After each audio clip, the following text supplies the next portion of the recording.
Let's get into some top blockchains today. We're going to do an interview for you guys that I think you will not want to miss, and it's all about American-made crypto. My name is Paul Barrow. Welcome back into TechPath. Today we want to dive in a little deeper with one of our channel partners, and that is Sui. Of course, joining us now is Adeniyi Abiodun. I think I get that right, Adeniyi. That's perfect. See, I'm trying. Thanks for coming in today. We appreciate it. CEO and founder and CPO over at Mysten Labs, of course. Thank you very much. It's great to be here. So we had Evan on. We had a chance to really dive deep with him. Great video. A lot of people really love what Sui is doing as a network. And if you look at the scenario that I think a lot of people are looking at now is the whole idea of American or crypto that's American-based. Obviously, the Trump administration really getting into that. There's a whole category now over on CoinMarketCap. Sui, of course, is now one of those tokens that have been identified as projects that are kind of made in America. When you look at building blockchains now under this new administration, and Sui has been somewhat of a global entity, obviously based in the United States, are you guys planning on bringing more of your operations back into the U.S. now that we have a new admin? Yeah, absolutely. It's a good time. I think the shift is certainly happening in terms of a more favorable abilities for crypto companies to build in the States. As many people know, we were the original team behind the Libra project at Facebook, which through regulatory governmental pressures couldn't actually launch. We left Facebook to fulfill the dream of actually building a global system for everybody to have access to their own assets, and that became Sui. So Mysten Labs is the original contributor to Sui. We recently joined the Blockchain Association, the Chamber of Commerce, and we're actually having active conversations in regards to upcoming regulatory changes that will happen that will be favorable to crypto, and we hope these things happen really quickly. Well, listen, I think the key is really understanding where the technology transition is happening for blockchain around this administration, because they're kind of getting, well, David Sachs is I think he's a good emissary because he understands blockchain in general rather than just being a Bitcoiner. People understand that it's a much broader market. There's a lot more opportunity here. So to your point, let me jump over to the Walrus launch, because this is something that everybody's very excited about. Walrus, of course, is now launching. Some of you guys, if you don't know much about this, is a head-to-head comparison to Filecoin, Arweave, storage. You guys have seen us talk about this. Tell me about Walrus. When do you think this is going to go live, and any goodness that you can share with our audience? Yeah, so Walrus is going to be live early this year. So the mainnet date is actually very, very soon. It's been in testnet for a few months and it's done really, really well. Walrus ultimately is what decentralized AWS is, but on steroids. A lot of these other storage networks are really just dumb storage, and dumb storage is cheap. You can just throw a file, a blob on the internet, and somehow you retrieve it. Some of them do not give you guarantees that the file is actually stored. Some of them require you to pay 100 years in advance for the storage, which makes no sense, and there's no way to update the files. There are lots of, I would say, poor engineering decisions that's led to really poor decentralized storage. Walrus is on a different level. It's built specifically to become the decentralized version of what Amazon offers today. So you can actually use the same Amazon APIs to use a decentralized storage layer like Walrus, which is exciting. So people will be able to store the entire website, the entire front end and back end directly on Walrus. So for the first time, you can have a fully decentralized application. Right now, majority of Web3 runs off Amazon and Google, but then the back end being smart contract sits on a blockchain. What we are enabling now is a fully programmable storage layer, not just dumb storage. You can actually program the storage itself, where now you have the front end running in a decentralized infrastructure and the back end running using smart contracts. So whether you're running Sui applications, Solana applications, Ethereum applications, you now have a viable contender to actually build a fully end-to-end decentralized application, which is where we really want to be with Web3. It has a whole bunch of benefits, including security. Namely, now you can be sure you're dealing with a website that's legitimate, unlike what happens today where people go to fraudulent websites and get robbed of their crypto. So now you have a very strong piece of infrastructure that would give a lot more safety to consumers as well. So it's going to be all good all around for everyone in the crypto industry. Listen, this is a big breakthrough, I think, when you look at storage and on-chain being kind of that holy grail that everybody's been working toward, and what we've seen obviously with Filecoin as being one of the OGs in the market. What about Walrus the token? Is there an airdrop planned? What's kind of the process here for those who are holding the Sui token right now? Yeah, so the people who are in the Sui ecosystem always benefit from the inventions that we make. Hmm. So ultimately, there will be a Walrus airdrop to participants in the Sui ecosystem. The details of that will be released soon. But the whole goal of Sui is to build out a new decentralized trust layer for the internet. So you've seen we started with coordination, which is Sui. Now there's Yeah. storage, and there'll be other things that we build over the lifespan of the company. But the whole goal is to give everybody a brand new stack to build a new forms of applications that are free from centralized entities.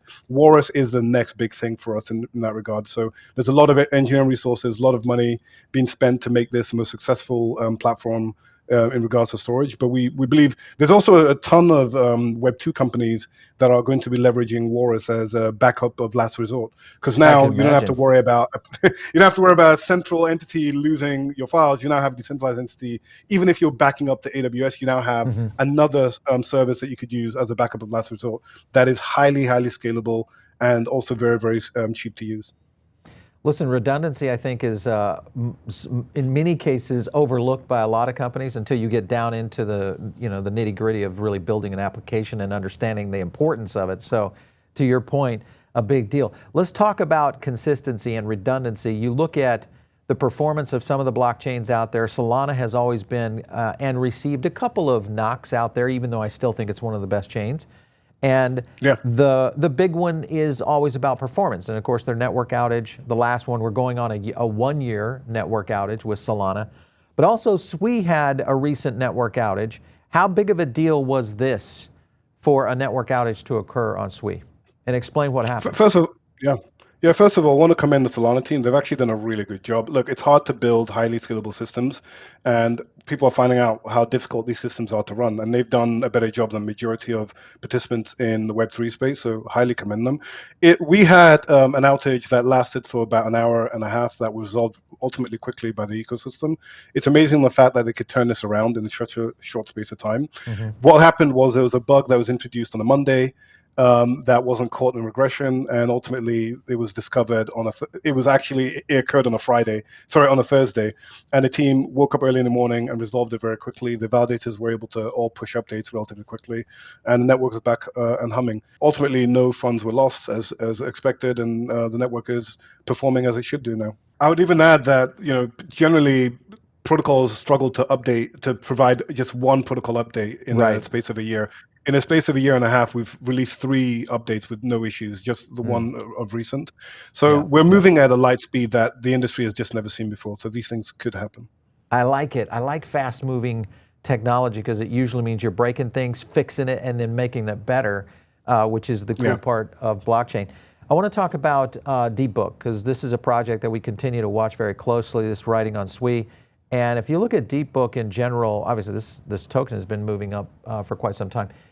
Potentially, this could really impede on what centralized exchanges are doing. How much of an impact could Deepbook really have on things like Coinbase and Kraken and others? What are your thoughts? Yeah, if you've seen, there's been some recent token launches that were done without the aid of centralized exchanges.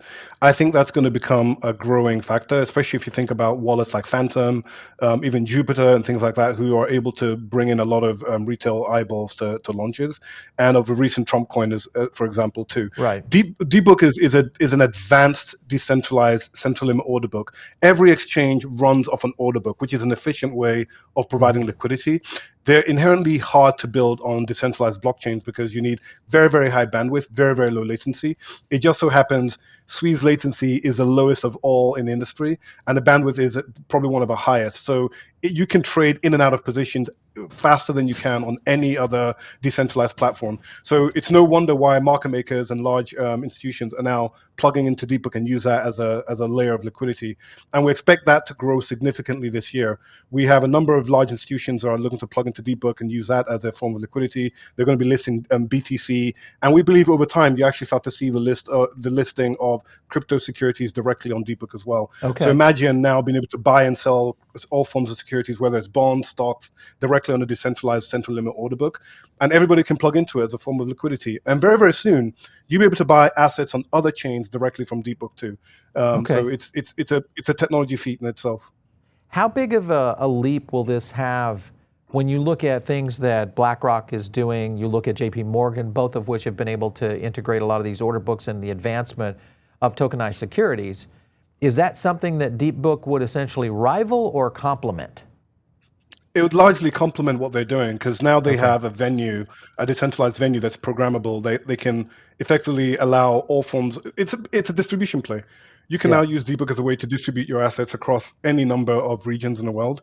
And the great thing about Deepbook is you can build rules into it. You could say only people with BlackRock IDs or JP Morgan IDs can trade on Right. this particular pair versus not. So you can have fully permissionless, it's always public. You can have public permissionless variants of the book. But it's the first time anything like this has ever been possible. So it's going to aid the work they do. It's actually not going to impede the work that they're doing. I imagine a lot of RWAs would be listed on Deepbook directly too.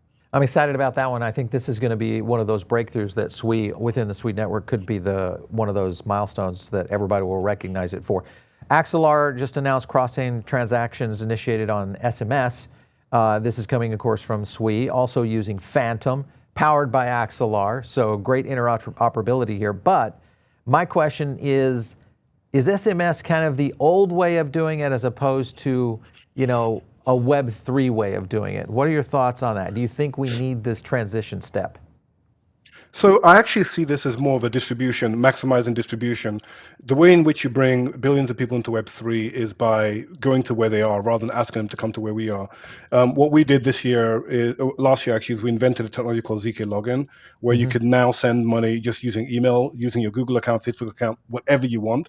You could use as an identity to transact on chain in a fully permissionless and private way. I think SMS is just an extension of that. We did some studies at Facebook, and one of the things we found that unilateral payment is going to be one of the biggest unlocks in finance as a whole. So being able to send money to someone and they don't need to on-ramp as a way to actually get access and use the funds, that is huge. So anything that can be done in SMS will be along that corridor. We've also invented some technology at Mysten where we can compress a transaction to the size of a SMS message, and you can deliver that anywhere in the world. So you can actually, without Wi-Fi, without internet, you could still send transactions in the Sui ecosystem. We think these are the kind of breakthroughs you want. You want to be able to reach as many people as broadly, whether it's email, SMS. OTEC sometimes is useful. Any update on the potential of the interoperability within Axelar? Yeah, so Axelar is going to be turning on to Sui this month. In addition to that, they are going to be enabling cross-chain transactions via a protocol called Squid. So you'll be able to trade assets across a number of chains directly using the Squid protocol, and you'll be able to land them through Deepbook as well. So here again, you have Deepbook powering another ecosystem. It will power trade across a number of chains as well. I'm looking at DeFi Llama right now, and this is the Sui stablecoin transactions. You can kind of see the cumulative numbers here. And I don't see this kind of bell curve growth. Why do you think we have not seen stablecoins really start to proliferate within the Sui network?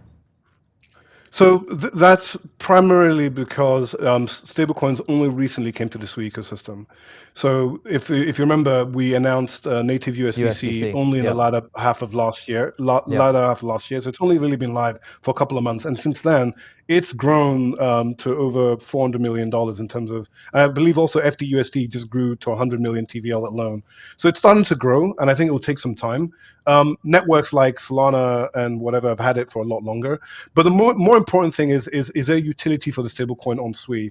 It's one thing to just have stablecoins, but you have to have a use for it. And what we're seeing is stablecoin transaction volume on Sui is growing in addition to the TVL, which is exciting because you don't want to have dormant assets earning no yield and adding no value.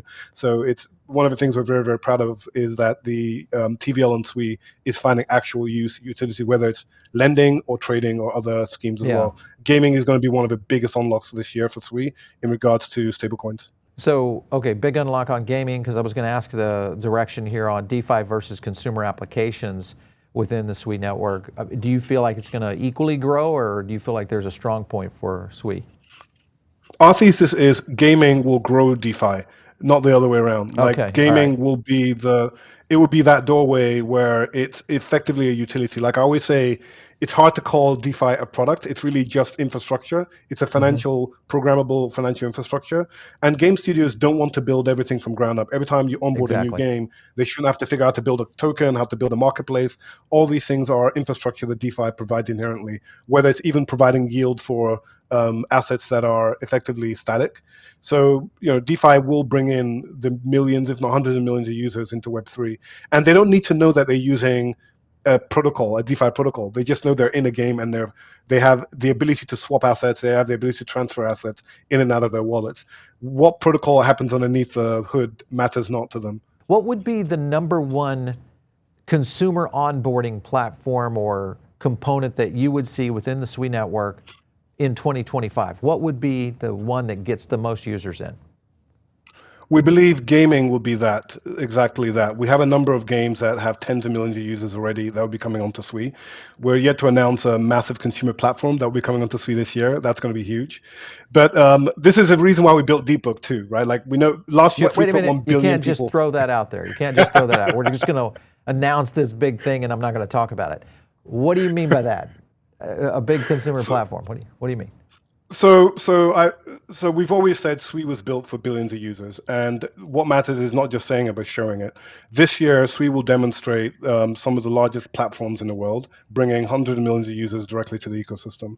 So we can't unfortunately disclose who the particular institution, but it will be announced very, very soon. But All the most right. important thing is, I was saying this is why we built Deepbook, right? Like This is a 3.1 billion great people tease. built I love used this. This is games a great last year. tease. This is a great tease. I'm looking at these airdrops for the Sui Play airdrop features. This has been something that has been worked around the industry. Obviously, we saw the Saga now with the Seeker, very successful, and we're now seeing this with some new areas. And one of the things that is impressive to me is how you guys have strategized and developed with a car company. I'll talk about that in a minute. But what about the Sui Play? Is that going to be coming soon? What's the plan here for rollout? Yeah, so Sui Play OX1, the device is already finished. It's already built. The operating system has been finalized, including the mobile application that goes with it. But generally, that's going to be out the first half of this year. Okay. So the Sui Play OX1, once it's delivered to the early purchasers, we'll then go and sell it mass market. And Yeah. we have a number of stores that are interested in picking it up and selling it mass market to Yeah. consumers as well. So that's going really, really well. The Sui Play device ultimately lets you play any game you want that's on Steam, Epic, and other app stores as well. Yeah. I'm excited about it. This is going to be one that we're going to be analyzing here in studio to take a look at it when the hardware comes for sure. Airdrop season coming when? When do you think we're going to start seeing all of this to really become, I know it's early in the year in February, but what are your thoughts here for the ecosystem to start seeing that? We believe airdrops do well. They do best when the protocol is transparent and forthcoming with the community. And I believe they're a great way to bootstrap communities as long as you can, give tokens to the right people. The problem we've seen in the past is there's always been a disconnect or misalignment of incentives with airdrops, which is why at Sui we did not do an airdrop for the network because it was very, very early. There was no community to incentivize. And we Right. built that community organically over time. And now Okay. there's an community to really build around airdrops. So airdrop season on Sui, we likely think it's going to be March time. Okay. There you go. We got a date. Fine. We got a date on something. This is good. This is what we try to get out of here. Okay. So I got a couple of clips here I want to play for you. I want to go to this lead clip. This is DeLorean and obviously the partnership and what this might mean for the Sui network. Take a look. We've seen other car brands, you pay your deposit, you wait 5 years for your car to come, you're stuck kind of in that. With this, we give flexibility. So we announced a new car a year or so ago. We released some build slots. And one of the fascinating things we're doing is putting those build slots on chain. So if you bought the car, you can start trading it and kind of interacting with it before you even take delivery of it. You can literally trade your DeLorean on chain. Yep, through our marketplace, which is coming by the end of the year. Sky's the limit of what we can do. We could have the miles you drive on your DeLorean update in real time onto your NFT. You could have people placing bids on your vehicle, even if you're not looking to sell it. And then you kind of have that certificate of authenticity as well. Amazing. Listen, I just want to know if you've got an in at DeLorean where I can get one of these. That looks like a fantastic vehicle. So great partnership there, obviously aligning with a lot of Web3 functionality. And much like what we've seen in the handset side and now gaming is a gateway of potential opportunity for blockchain to do airdrops and all that good stuff. What does that look like for you guys in terms of long-term strategy? Do you see a lot more of this kind of integration? Where are you going? Yeah. So fundamentally, what's happening, what's actually really happening is the model for engaging with your fans is going to be turned upside down. The Yeah. model by which you advertise to a group of people is going to be turned upside down. The session cookie is inherently dead. This idea that I follow you with a tracker across the internet and throw random things at you that you may not be interested in is just a really bad experience. And really, crypto offers a new mechanism to engage with community, to build interest, to build excitement, to actually bring value to consumers directly. It's overall going to bring down the total cost of acquiring users. It's going to reduce the cost of the amount of churn. It's also going to reduce the cost of retention.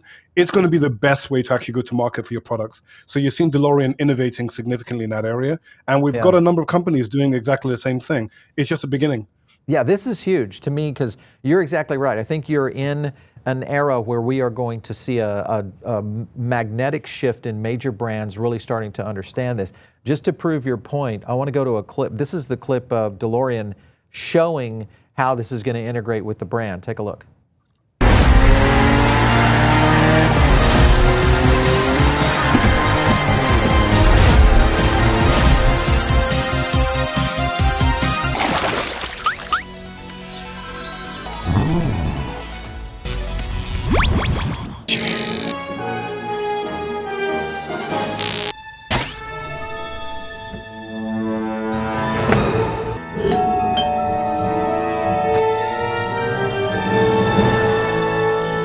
Who are you?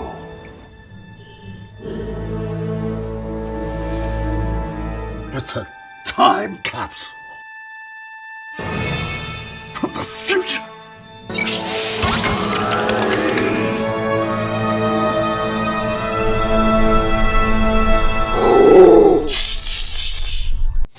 I mean, you got the Doge Dog in there. You've got meme coins showcasing.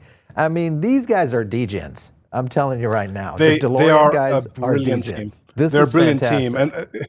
And the way they're launching it is if you want to have access to the car, you can buy a time capsule for the opportunity of winning one. And it's using, you can go to the App Store today to buy one, to the NFT marketplace like Tradeport to buy one today. Yep. Additionally, it's currently being traded and it's all using on-chain randomness to decide who wins. So it's a totally fair mechanism. So you can unravel the time capsule and see if you won a DeLorean or not. It's super exciting. Again, this is how brands are going to build awareness of their products in the future. And you saw that partnership with Bonk as well. It's phenomenal. DMC token coming in here, a little bit on that. Lots of partners that are starting to roadmap is these guys are on it. This is a perfect example of how brands are starting to make the leap into this next generation of Web3, which I love to see examples of this. So congrats on the partnership. If you guys have more like this coming, this is going to be a bright future for Sui for sure. Let's talk about community and the tech itself, because you mentioned community often in the interview here, and you look at the technology, I would say equally advanced in terms of Web3. Which one is more important? Because we are seeing, projects which have, I would say, questionable tech, but have been able to build just ridiculous communities, and they're successful because of that. What would you say? Yeah, I think they both go hand in hand. But the most important thing is you should make sure you have great tech. One thing we did early on with Sui is we had taken a lot of learnings that we had from Facebook on the technology front and just decided to take the risk and build from scratch and really build something without the boundary or shackles that we had of a large organization like Facebook. And we indexed on building the best developer platform possible. And our go-to-market was go to the best developers, win over the best developers to build interesting protocols on Sui, rather than just simply trying to pay and buy a community. And that's actually worked out to our advantage. So now Sui has got a vibrant community. So we have what we believe is the best technology in the space, and we have a thriving and growing community, and that's only going to grow over time. I think it wouldn't have worked if we weren't able to showcase our legitimacy to developers who are very, very adept and astute to figure out, like, this is all a bunch of lies, or this is all an empire has no clothes. But as they dig into the code base and they start using it, they realize, oh my God, there's things I could do here that just aren't possible anywhere else. And they go out and build their own community off the back of that. And that's been really, it's how we've scaled. I like that answer because you're right. The tech can only, or I should say, the community can only take you so far, because eventually the tech's got to deliver at some point. So I agree with you on that. I want to quiz you on something here. This is the Sui meme coin. So we have a big Sui community here that absolutely are loving what's happening in the meme coin ecosystem. Can you recognize any of these meme coins? Yeah, I see Lo-Fi there. I see Blub. Okay, Lo-Fi. I see a bull shark. Bull shark. Okay. I don't recognize the other. I don't recognize the others. That's Agent S. There's so many. Agent S. Oh yeah. Tardy. Okay. I actually have Agent S in my wallet. Interestingly. Oh. Yeah. Okay. Agent S. So I have Lo-Fi, Agent S, Blub, all of them. Okay. First of all, a fantastic meme coin community within Sui for sure. Let's talk about AI, because AI is the hot topic right now. AI agents. We're seeing more and more. Jumping over to Sui.fun and AI.fun, and I look at this and I think, gosh, there's a lot of potential here, a massive amount of potential. But the UX, come on, man, what can we do about this? We need to do something here. Yeah, I think, look, what you're finding is there's a lot of experimentation that's still happening. And I find the same thing happens all over in many industries. You've got to do fun things before you can do the serious things. And that's what we see similar with meme coins too, right? You start with some really fun things, and over time, things will translate into very interesting, exciting ideas. And I believe the UX is gone, right? When you think about AI agents, the idea that you pre-build some screen that someone's going to click through, that's gone. Your interface is going to be voice, or it's going to be some other form of interface that isn't fixed. So people are still going to figure that out slowly, but no one's going to be building you a front end to do something anymore. It's simply going to be you talking to an agent. An agent would do it for you. Yeah, I'm glad you said that, because you're exactly right. I think you're going to see a completely different dynamic in how we can interface with computers in the future. Obviously, is it going to happen super soon, or is it something that, you think about the evolution of just the smartphone. That era from 2007 to where we are right now, I know it's going on, 25 years or so, but still the capacity for growth, that shift seems to be starting to weigh in, I think, on the tech community. We already see it in the AR VR space, which a lot of potential advancements here, and it's coming quick. All right, so I know you guys are doing some big announcements at some events. I'm over on your event page. Which one, if I'm a Sui dev, if I'm an enthusiast, I'm a media company that's out there trying to track what's going on within the Sui network, which one is going to be the one to be at? I know you guys are going to be at ETH Summit, or ETH Denver, I should say. So you got the Sui Summit there. What's going to happen there? Is that just a community meetup? So on the question on which is the hottest one to be on that you should not miss, it's Basecamp. Basecamp is going to be May 1st and May 2nd, and that's going to be in Dubai in the UAE. That we're going to be announcing things that have never been seen before, similar to what we did last year, where we unveiled the Sui Play OX1. There are going to be new technologies that you see built on Sui, new partners announced who are doing just purely amazing things. And it's going to be under the mantra, again, on building in the next billion users into Web3. I would say all our events are generally quite good and always packed and always well attended, but you generally have to get your tickets ahead of time because they're normally oversubscribed. And it's, again, a reflection of the cult law that's been built in the Sui ecosystem. We're really, really proud of what the community has done to really build itself into what it is today. As far as the gaming event that you're doing in San Francisco, what's going to be the focus of that? Trying to onboard game devs, or is it more around where the direction of the company's going? You'll be able to hold the Sui Play OX1 in your hands at our Game Dev Conference, which is going to be awesome. You'll be able to see some of the software advancements that's been made. You also hear from some of the partners I'll be launching with the games console as well. So there'll be there's a lot happening. We have one of almost slipped there. we have a massive game company that'll be joining up we got to with play us that as well back. At the event. See if we can try to come to a conclusion there of what that is.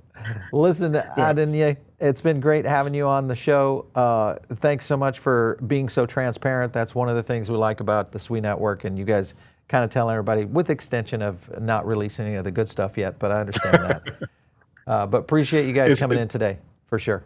It's a pleasure. Thank you so much. You bet. All right, you guys, if you're not in our Diamond Circle, well, now's your chance, because we've opened up our Telegram group where you guys can communicate with me directly. That's a brand new thing here on PBN. It is growing like crazy, so jump over to the Diamond Circle and click that little Telegram button down below. You'll be able to get to that as well. You can find it on our website. So all of the places where you go to PBN. Of course, follow me out there on X at Paul Barron. We'll catch you next time right here on TechPath.